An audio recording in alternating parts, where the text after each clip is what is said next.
Debate intensified in President Trump's political circle on Tuesday over how aggressively to confront Special Counsel Robert S. Mueller III, dividing some of the president's advisers and loyalists as the Russia investigation enters a new phase following charges against 3 former Trump campaign officials. Despite his growing frustration with an investigation he has roundly dismissed, Trump has been cooperating with Mueller and lately has resisted attacking him directly, at the urging of his attorneys inside and outside the White House. But a number of prominent Trump allies, including former White House chief strategist Stephen K. Bannon, have said they believe the president's posture is too timid.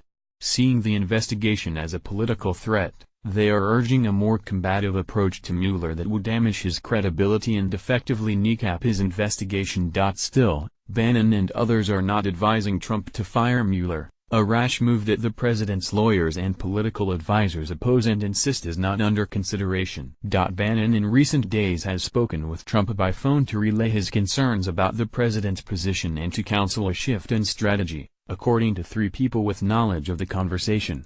The president, so far, has not accepted Bannon's advice, these people said. Bannon's view has been amplified elsewhere on the right, with talk radio and cable news commentators speaking out more forcefully against Mueller and his expanding probe. The Wall Street Journal editorial board called on Mueller to resign. The Journal is part of News Corporation, which is led by Rupert Murdoch, a friend of Trump's who speaks privately with the president. But many in Trump's orbit recommend Trump stay the course with his strategy of cooperation. I like Steve, but his advice is not always the most helpful, said Christopher Ruddy, a Trump friend and the chief executive of Newsmax, a conservative media outlet.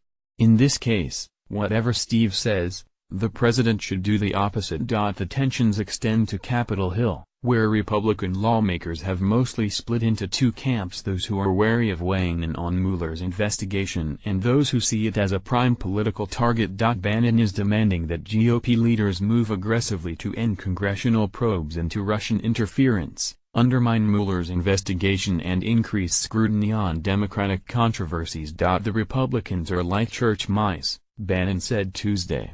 No support of the president. Totally gutless. The Hill needs to step up.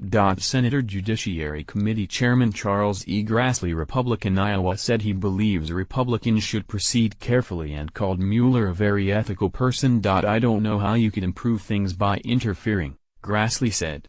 The process just ought to go. House Intelligence Committee Chairman Devin Nunes, Republican California, a trusted Trump ally, has launched an investigation into an Obama-era uranium deal and is preparing to invite witnesses later this week to testify about the FBI's handling of Russia investigations. Nunes intends to issue subpoenas if people decline to appear, according to People briefs on his plans.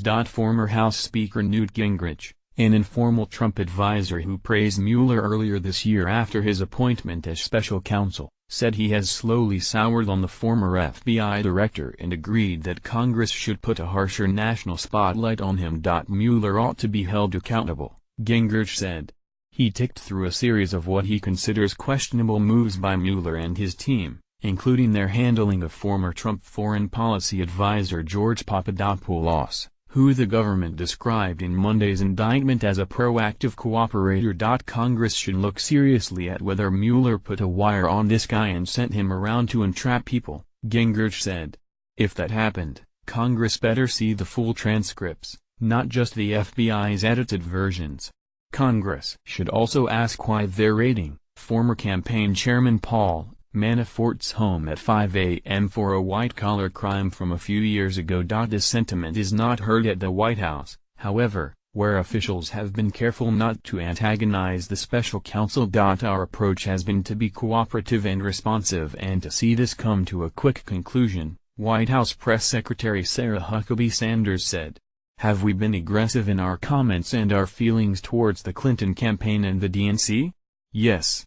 But that's where our aggression is seen and nowhere else. Ty Cobb, the White House lawyer overseeing Russia matters, said following Monday's indictments of Manafort and his longtime deputy, Rick Gates, nothing about today's events alters anything related to our engagement with the special counsel, with whom we continue to cooperate. Cobb added, there are no discussions and there is no consideration being given to term I.